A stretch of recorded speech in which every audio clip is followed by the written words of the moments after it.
ಇವತ್ತಿನ ವಿಶೇಷ ಒಂದು ಆರೋಗ್ಯಕರವಾದಂಥ ಕಾಂಬೋ ರೆಸಿಪಿ. ಬೆಳಿಗ್ಗೆ ತಿಂಡಿಗೆ, ಮಧ್ಯಾಹ್ನ ಊಟಕ್ಕೆ, ಲಂಚ್ ಬಾಕ್ಸ್ಗಂತೂ ಎಕ್ಸಲೆಂಟ್ ಆಗಿರುತ್ತೆ. ಅದೇನು ಅಂತಂದರೆ ಕರಿಬೇವಿನ ಸೊಪ್ಪಿನ ಅನ್ನ, ಆಲೂಗೆಡ್ಡೆ ಫ್ರೈ. ಇದನ್ನು ರುಚಿಯಾಗಿ ಹದವಾಗಿ ಮಾಡೋದು ಹೇಗೆ ಅಂತ ನೋಡೋಣ. ನಾನು ಆಶಾ, ನಿಮಗೆಲ್ಲರಿಗೂ ಅಡುಗೆ ಸಾಧನಕ್ಕೆ ಸ್ವಾಗತ. ಈ ಕಾಂಬೋ ರೆಸಿಪಿನಲ್ಲಿ ಮೊದಲು ನಾವು ಕರಿಬೇವಿನ ಸೊಪ್ಪಿನ ಅನ್ನ ಮಾಡ್ಕೊಳ್ಳೋಣ. ಅದಕ್ಕೊಂದು ಪುಡಿ ಮಾಡ್ಕೋಬೇಕಾಗತ್ತೆ. ಹಾಗಾಗಿ ಇಲ್ಲಿ ಒಂದು 4ರಿಂದ 5 ಹಿಡಿಯಷ್ಟು ಕರಿಬೇವಿನ ಎಲೆನ ಬಾಣಲಿಗೆ ಹಾಕ್ಕೊಂಡು ಲೋ ಟು ಮೀಡಿಯಮ್ ಫ್ಲೇಮಲ್ಲಿ ನಾನು ಹುರ್ಕೊಳ್ತಾ ಇದ್ದೀನಿ. ಎಲ್ಲಿವರೆಗೆ ಕರಿಬೇವಿನ ಸೊಪ್ಪನ್ನು ಹುರ್ಕೋಬೇಕು ಅಂತಂದರೆ ಚೆನ್ನಾಗಿ ಗರಿಗರಿ ಆಗಬೇಕು. ಚೆನ್ನಾಗಿ ಬಿಸಿಲಿದೆ, ಒಂದು ಸಾರಿ ಬಿಸಿಲಿಗೆ ಹಾಕಿಬಿಟ್ಟು ಆಮೇಲೆ ಹುರ್ಕೊಳ್ಳಿ, ಬೇಗ ಆಗ್ಬಿಡುತ್ತೆ. ಈಗ ಹುರಿದಿರೋ ಅಂಥ ಕರಿಬೇವಿನ ಸೊಪ್ಪು ಗರಿಗರಿ ಆದಮೇಲೆ ಒಂದು ಪಾತ್ರೆಗೆ ತೆಗೆದಿಟ್ಕೊಂಡಿದ್ದೀನಿ.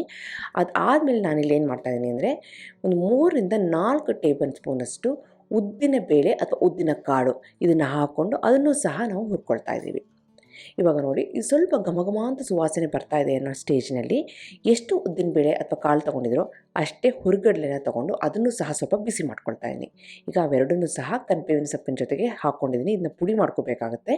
ಮತ್ತು ಸಾಮಗ್ರಿಯಾಗಿ ನಾನಿಲ್ಲಿ ಒಂದು ಅರ್ಧ ಟೀ ಸ್ಪೂನಷ್ಟು ಮೆಣಸು, ಅರ್ಧ ಟೀ ಸ್ಪೂನಷ್ಟು ಜೀರಿಗೆ ಇಷ್ಟನ್ನು ಚೆನ್ನಾಗಿ ಹಾಕ್ಕೊಂಡು ಹುರ್ಕೊಳ್ತಾ ಇದ್ದೀನಿ. ಜೊತೆಗೆ ಒಂದು ಚಿಟಿಕೆಯಷ್ಟು ಗಟ್ಟಿ ಹಿಂಗನ್ನು ಸೇರಿಸ್ಕೊಳ್ತಾ ಇದ್ದೀನಿ. ಗಟ್ಟಿ ಹಿಂಗೆ ಹಾಕಿದರೆ ಒಂದು ರುಚಿ ಚೆನ್ನಾಗಿ ಬರುತ್ತೆ. ಗಟ್ಟಿ ಹಿಂಗಿಲ್ಲ ಅಂದರೆ ಎಲ್ಲ ಹುರಿದಾದ್ಮೇಲೆ ಲಾಸ್ಟಿಗೆ ಪುಡಿ ಹಿಂಗನ್ನು ಹಾಕ್ಕೊಂಡು ಲೈಟಾಗಿ ಬಿಸಿ ಮಾಡಿಕೊಂಡು ಸೇರಿಸ್ಕೋಬೋದು. ಹಾಗೆಯೇ 2 ಕೆಂಪು ಮೆಣಸಿನ್ಕಾಯಿನ ಸೇರಿಸ್ತಾ ಇದ್ದೀನಿ. ಇಷ್ಟನ್ನು ಲೋ ಫ್ಲೇಮಲ್ಲಿ ಚೆನ್ನಾಗಿ ಹುರ್ಕೋಬೇಕಾಗುತ್ತೆ. ಇವಾಗ ನೋಡಿದ್ರೆ ಇಂಗು ಚೆನ್ನಾಗಿ ಊದಿದೆ, ಹಾಗೆಯೇ ಆ ಮೆಣಸು ಪಟಪಟ ಅಂತ ಇದೆ, ಜೀರಿಗೆ ಕಲರ್ ಚೇಂಜ್ ಆಗಿದೆ. ಇಷ್ಟನ್ನು ಸಹ ನಾನು ಕರಿಬೇವಿನ ಸೊಪ್ಪಿಗೆ ಹಾಕ್ಕೊಂಡು ಇಲ್ಲಿ ನಾನು ಒಂದು 2 ಇಂಚಿನಷ್ಟು ಹುಣಸೆ ಹಣ್ಣನ್ನು ಬಾಣಲಿಗೆ ಹಾಕ್ಕೊಂಡು ಬಿಸಿ ಮಾಡ್ಕೋಬೇಕಾಗತ್ತೆ. ಲೋ ಫ್ಲೇಮಲ್ಲಿ ಹುಣಸೆಹಣ್ಣು ಹಾಗೇ ಬಿಟ್ಬಿಟ್ರೆ ಒಂದು 2ರಿಂದ 3 ನಿಮಿಷದಲ್ಲಿ ಈ ಹುಣಸೆಹಣ್ಣು ಈ ರೀತಿ ಗಟ್ಟಿಯಾಗುತ್ತೆ. ಗಟ್ಟಿ ಆದಮೇಲೆ ಪುಡಿ ಮಾಡಿದರೆ ಪುಡಿ ತುಂಬ ದಿನ ಇರುತ್ತೆ, ರುಚಿನೂ ಸಹ ಚೆನ್ನಾಗಿ ಬರುತ್ತೆ. ಈಗ ನೋಡಿದರೆ ಹುಣಸೆಹಣ್ಣು ಗರಿಗರಿಯಾಗಿದೆ. ಇದನ್ನೂ ಸಹ ನಾವು ಕರಿಬೇವಿನ ಸೊಪ್ಪು, ಹುರಿಗಡಲೆ, ಉದ್ದಿನಬೇಳೆ ಹಾಗೆ ಮೆಣಸು, ಜೀರಿಗೆ ಹಿಂಗೆ ಹಾಕ್ಕೊಂಡಿದ್ವಲ್ಲ ಅದರೊಂದಿಗೆ ಹಾಕ್ಕೊಂಡು ರುಚಿಗೆ ತಕ್ಕಷ್ಟು ಉಪ್ಪನ್ನು ಸೇರಿಸಿ ಇದನ್ನು ಚೆನ್ನಾಗಿ ಆರಿದ ಮೇಲೆ ಮಿಕ್ಸಿ ಜಾರಿಗೆ ಹಾಕ್ಕೊಂಡು ಇದು ನೈಸಾಗಿ ಪುಡಿ ಮಾಡ್ಕೋಬೇಕಾಗುತ್ತೆ. ರುಚಿನ ಬ್ಯಾಲೆನ್ಸ್ ಮಾಡೋದಕ್ಕೋಸ್ಕರ ಅರ್ಧ ಟೀ ಸ್ಪೂನಷ್ಟು ಬೆಲ್ಲದ ಪುಡಿನ ಸೇರಿಸ್ತಾ ಇದ್ದೀನಿ. ಇಷ್ಟ ಇದ್ದರೆ ಹಾಕಿ, ಇಲ್ಲಾಂದರೆ ಸ್ಕಿಪ್ ಮಾಡಿ. ಇವಾಗ ನೋಡಿದರೆ ಕರಿಬೇವಿನ ಎಲೆಯ ಪುಡಿ ರೆಡಿಯಾಗಿದೆ. ಇದನ್ನ ಚಟ್ನಿ ಪುಡಿ ಥರ ಇಡ್ಲಿ, ದೋಸೆ, ಚಪಾತಿಯೊಂದಿಗೆ ಹಾಕೋಬೋದು. ಅನ್ನಕ್ಕೆ ಹಾಗೆ ತುಪ್ಪ ಹಾಕ್ಕೊಂಡು ಕಲಿಸ್ಕೋಬೋದು. ಅಥವಾ ನಾನಿವತ್ತು ಮಾಡ್ತೀನಲ್ಲ ಆ ರೀತಿ ಕರಿಬೇವಿನ ಸೊಪ್ಪನ್ನು ಅನ್ನನ್ನು ಸಹ ನಾವು ರೆಡಿ ಮಾಡ್ಕೋಬೋದು. ಈಗ ಪುಡಿ ರೆಡಿಯಾಗಿದೆ. ಇದನ್ನು ಬಾಕ್ಸಿಗೆ ಹಾಕ್ಕೊಂಡು ಸ್ಟೋರ್ ಮಾಡಿದರೆ 4ರಿಂದ 5 ತಿಂಗಳು ಆರಾಮಾಗಿ ಬರುತ್ತೆ.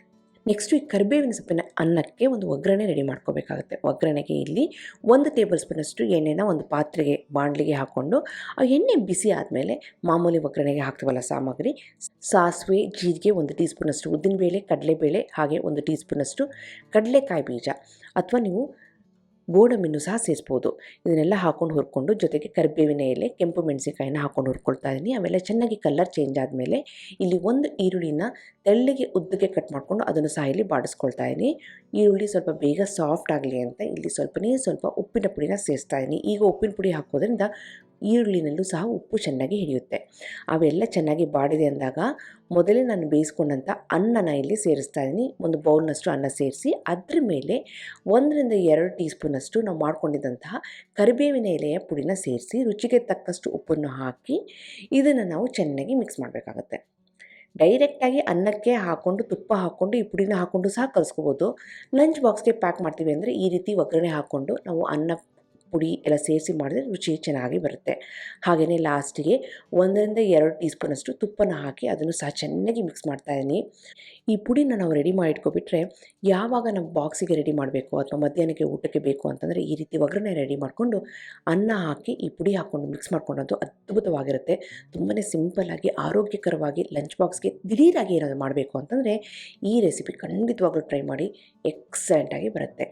ಇವತ್ತು ಈ ಕರಿಬೇವಿನ ಅನ್ನದ ಜೊತೆ ಸಿಂಪಲ್ಲಾಗಿ ಉದುದ್ರಾಗಿ ಆಲೂಗೆಡ್ಡೆ ಫ್ರೈ ಮಾಡ್ತಾಯಿದ್ದೀನಿ. ಇಲ್ಲಿ 3 ಮೀಡಿಯಮ್ ಸೈಜ್ ಆಲೂಗೆಡ್ಡೆನ ಈ ರೀತಿ ಸಣ್ಣದಾಗಿ ಕ್ಯೂಬಾಗಿ ಕಟ್ ಮಾಡ್ಕೊಂಡಿದ್ದೀನಿ. ಮೊದಲು ನಾವು ಏನು ಮಾಡಬೇಕು ಅಂದರೆ ಒಂದು ಸಾರಿ ಇದನ್ನ ನೀರಲ್ಲಿ ಚೆನ್ನಾಗಿ ತೊಳಿಬೇಕು. ಆವಾಗ ಆ ಸ್ಟಾರ್ಚ್ ಎಲ್ಲ ಹೋಗಿ ಈ ಆಲೂಗೆಡ್ಡೆ ಫ್ರೈ ಉದುದ್ರಾಗಿ ಬರುತ್ತೆ. ತೊಳೆದಾದ್ಮೇಲೆ ಅದನ್ನ ಸೈಡಿಗೆ ಇಟ್ಬಿಟ್ಟು ಇಲ್ಲಿ 1 ಟೇಬಲ್ ಸ್ಪೂನಷ್ಟು ಎಣ್ಣೆನ ಬಾಣಲಿಗೆ ಹಾಕ್ಕೊಂಡು ಎಣ್ಣೆ ಚೆನ್ನಾಗಿ ಬಿಸಿ ಆದಮೇಲೆ ಸಾಸಿವೆ ಹಾಕಿ, ಸಾಸಿವೆ ಚೆನ್ನಾಗಿ ಚಟಪಟ ಅಂತ ಸಿಡಿದ ಮೇಲೆ ಇಲ್ಲಿ ಕರಿಬೇವಿನ ಎಲೆನ ಹಾಕ್ತಾಯಿದ್ದೀನಿ. ಇದಾದಮೇಲೆ ನಾವು ಸಣ್ಣದಾಗಿ ಕಟ್ ಮಾಡ್ಕೊಂಡಂಥ ಆಲೂಗೆಡ್ಡೆ ಪೀಸಸ್ನ ನೀನೆಲ್ಲ ತೆಗೆದುಬಿಟ್ಟು ಈಗ ಇದನ್ನ ಸೇರಿಸ್ತಾ ಇದ್ದೀನಿ. ಇದನ್ನು ದಪ್ಪದಾಗೂ ಕಟ್ ಮಾಡ್ಕೋಬೋದು, ಆದರೆ ಈ ಅನ್ನಕ್ಕೆ ಲಂಚ್ ಬಾಕ್ಸಿಗೆ ಸಣ್ಣ ಸಣ್ಣದಾಗಿ ಕಟ್ ಮಾಡಿದ್ರೆ ತುಂಬಾ ರುಚಿಯಾಗಿ ಬರುತ್ತೆ.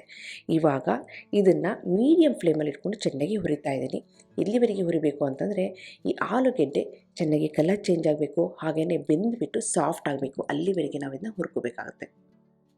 ಈಗ ನೋಡಿದ್ರೆ ಒಂದು 3-4 ನಿಮಿಷದಲ್ಲಿ ಈ ಆಲೂಗೆಡ್ಡೆ ಬೆಂದೋಗ್ಬಿಡುತ್ತೆ. ಸ್ವಲ್ಪ ಬ್ರೌನ್ ಆಗಿದೆ, ಹಾಗೆ ಚೆನ್ನಾಗಿ ಬೆಂದಿದೆ. ಈ ಹಂತದಲ್ಲಿ ನಾನು 1 ಟೀ ಸ್ಪೂನಷ್ಟು ಅಕ್ಕಿ ಹಿಟ್ಟನ್ನು ಸೇರಿಸ್ತಾ ಇದ್ದೀನಿ. ಯಾಕೆ ಅಂತಂದರೆ ಅಕ್ಕಿ ಹಿಟ್ಟನ್ನು ಹಾಕಿದ ತಕ್ಷಣ ಈ ಆಲೂಗೆಡ್ಡೆ ಚೆನ್ನಾಗಿ ಉದುದ್ರಾಗಿ ಒಂಥರ ಕ್ರಿಸ್ಪಿಯಾಗಿ ಬರುತ್ತೆ. ಅಕ್ಕಿ ಹಿಟ್ಟನ್ನು ಹಾಕಿ ಮಾಡಿದ್ರೆ ತುಂಬಾ ರುಚಿಯಾಗಿ ಬರುತ್ತೆ. ಬೇಡ ಅಂದರೆ ಇದನ್ನ ಆರಾಮಾಗಿ ಸ್ಕಿಪ್ ಮಾಡ್ಬೋದು, ಹಾಗೆ ಡೈರೆಕ್ಟಾಗಿ ಫ್ರೈ ಮಾಡ್ಬೋದು.